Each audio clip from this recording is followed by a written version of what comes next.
I'm Ralph McAdam, and this is British Bits. During World War II, in 1942, the Germans attacked Britain.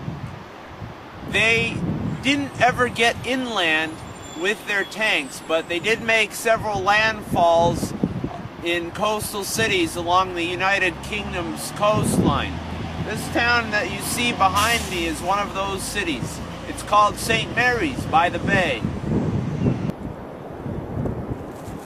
If you come to Britain, you'll find that many of the British beaches are made out of gravel. This is because the British Army replaced the sand in those beaches with gravel, so it was more difficult for the Germans to dig foxholes.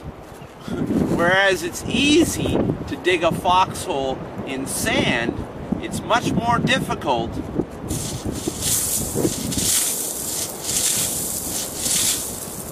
to dig a foxhole in gravel. During World War II, these concrete bunkers were used by the British Army to house cannons with which they fired at the German U-boats. After the war was over, the concrete bunkers were filled in and carved down into the shapes that you see here. They did this because after World War II was over, they believed that there would never be another war.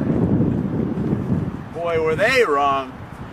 Anyway, what's interesting about these shapes is that they were the inspiration for director Irvin Kershner's visions of spacecraft in the film The Empire Strikes Back.